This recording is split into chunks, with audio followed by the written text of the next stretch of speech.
Olá, queridos, tudo bem com vocês? Vamos de mais um vídeo, tá? E chegamos agora, até que enfim, ao capítulo 3 de Romanos, esse que é um dos capítulos mais importantes da Bíblia, porque ele traz à luz a principal, eu diria que a principal doutrina bíblica, que é exatamente a doutrina da justificação pela fé. Essa é uma doutrina de extrema importância nas Escrituras. Eu diria que com ela, queridos, o cristianismo fica de pé ou cai, entendeu? Porque é de fato uma doutrina muito importante. Mas antes da gente chegar lá, isso vai estar lá no versículo 21. Antes da gente chegar lá, nós precisamos de um pouco de contexto. Nada é mais importante nas Escrituras do que a ideia de contexto. Contexto. Como diz aqui, eu cito aqui o Nicodemos, né? As três principais regras da interpretação bíblica em primeiro lugar, contexto. Em segundo lugar, contexto. E em terceiro lugar, contexto. Sim, querido, é muito importante que a gente, ao ler um texto bíblico, nós tenhamos consciência do contexto em que ele está inserido. E eu quero dar um pouquinho disso a vocês, tá? Eu venho fazendo isso praticamente em quase todos os vídeos, mas como nós estamos começando um capítulo novo aqui, eu gostaria de trazer um pouco do contexto daquilo que nós estamos estudando. Tudo começou, querido, lá no capítulo 1, versículo 16 e 17, quando Paulo anuncia o tema que ele vai abordar nessa carta, que é a carta de Romanos. Ele fala da justiça de Deus. E aí ele fala dessa justiça de Deus, mas antes de tratar de maneira específica a respeito dessa justiça, ele diz a nós o porquê nós precisamos da justiça de Deus. É muito interessante, é muito precioso, na verdade, e acertado o método de Paulo, né? Ele anuncia o tema, mas antes de ele tratar detalhadamente do tema, ele traz a nós o porquê nós precisamos desse tema, né? E por que é que, veja, ele anuncia o tema. O tema é justiça de Deus. E aí ele vai trabalhar isso, né? Ele vai dizer a nós que toda a humanidade está debaixo da ira de Deus. É por isso que a humanidade precisa de salvação. É por isso que nós precisamos da justiça de Deus, ou se você preferir, o método de salvação que Deus utiliza, né, para alcançar as pessoas. Então, ele estabelece o tema e aí depois ele diz o porquê nós precisamos disso. Por que nós precisamos de uma justiça de Deus?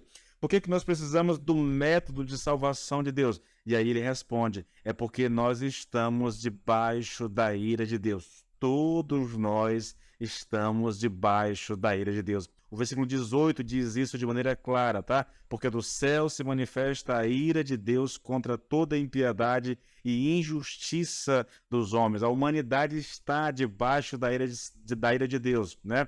E quando eu digo a humanidade, querido, estou falando de todo aquele que não conhece o Senhor Jesus Cristo ainda, que não nasceu de novo, entendeu? Que ainda não é cristão, que ainda não é convertido, que não... Vou usar essa linguagem bem comum, que ainda não é crente. Eu não gosto muito do termo, mas eu acho que isso facilita a compreensão do que eu estou dizendo.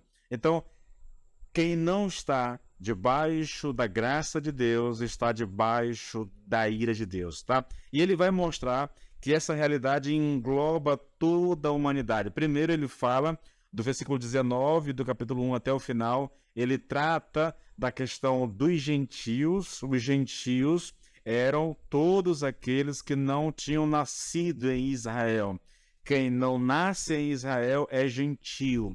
Na mentalidade de Paulo, no contexto em que está escrevendo, gentios são essas pessoas, são aqueles que não nasceram em Israel.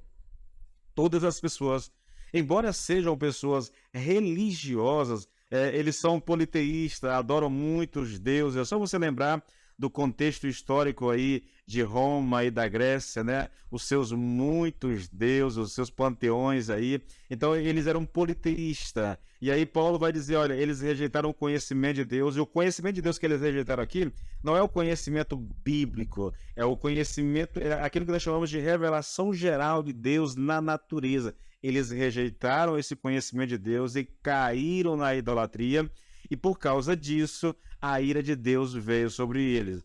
Quando nós chegamos no capítulo 2, Paulo se volta para os judeus e ele vai fazer uma das afirmações mais aterradoras que um judeu poderia ouvir na sua vida. Ele vai dizer: os judeus estão na mesma situação que os gentios, né? E aí é lógico, o capítulo 2 trata de uma possível argumentação a respeito dos judeus, né, se defendendo dessa acusação de Paulo de que eles estariam debaixo da ira de Deus. Lembrando, mais um fator importante nesse livro aqui é que Paulo sempre ele escreve o livro como se ele se imagina num debate de alguém lendo a carta na igreja, um judeu se levantando e diz assim: olha, nós não concordamos com isso aí não, por isso, por isso, por isso. Então, quando Paulo diz que os judeus também estão debaixo da ira de Deus, que eles estão na mesma situação dos gentios, ele imagina que algumas pessoas vão se levantar e vão dizer: não, isso não é verdade, Paulo. Aí eles apelam para a nacionalidade, né? Ou seja, nós somos descendentes de Abraão. Abraão é o nosso pai, tudo começou com ele, nós somos filhos de Abraão, portanto a gente não pode estar nessa situação.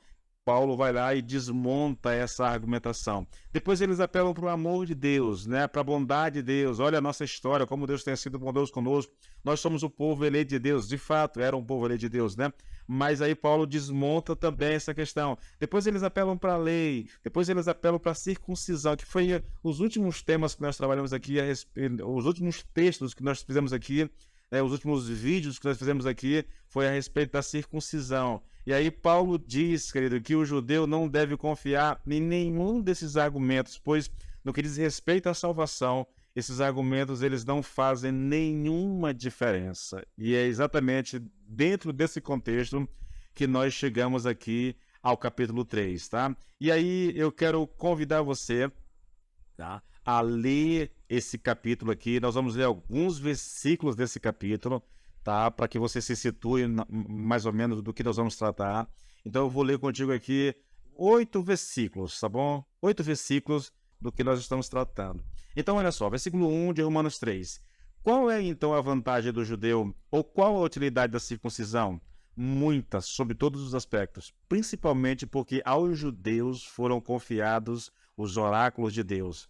E então, se alguns não creram, será que a incredulidade deles anulará a fidelidade de Deus? De modo nenhum. Seja Deus verdadeiro e todo ser humano mentiroso, como está escrito, para seres justificado nas tuas palavras e venhas a vencer quando fores julgado. Mas se a nossa injustiça evidencia a justiça de Deus, que diremos? Seria Deus injusto por aplicar a sua ira? Falo em termos humanos. É claro que não. Do contrário, como Deus julgará o mundo? E se a minha mentira faz com que aumente a verdade de Deus para a sua glória, por que ainda sou condenado como pecador? E por que não dizemos, como alguns caluniosamente afirmam que fazemos, pratiquemos o que é mal para que nos venha o que é bom? A condenação destes é justa. Queridos, eu não vou entrar em detalhes agora do texto, porque nós vamos gastar muito tempo trabalhando esse texto. Eu só quero que você entenda uma coisa. Ao ler o capítulo, ao fazer contigo traçar contigo esse contexto aqui, eu quero te dizer uma coisa, tá bom? É que esse capítulo, de acordo com a maioria dos estudiosos da Bíblia, ele tem aqui nos seus primeiros 8 versículos os textos mais difíceis de serem entendidos em todas as escrituras sagradas. Então eu quero alertar você que nós estamos pisando em terra santa. Nós estamos diante de coisas profundas aqui, sabe? Difíceis de serem entendidas, que têm levado pessoas a interpretações mirabolantes. Mas eu quero chamar sua atenção e nós vamos devagarinho tentando expor o texto bíblico, tentando aprender o máximo que nós pudermos com isso aqui, tá bom? Aí deixa eu te falar uma coisa. Esse capítulo, ele é profundo, tá? E nós vamos tratá-lo devagarinho. Nós vamos explorá-lo com cuidado para não cometermos erros. Eu peço a sua atenção, se você vai nos acompanhar nessa viagem, que você se disponha realmente e peça ao Senhor orientação, graça para entender o texto bíblico, porque nós vamos fazer uma viagem no capítulo 3 de Romanos, tá bom, querido? Deus abençoe vocês.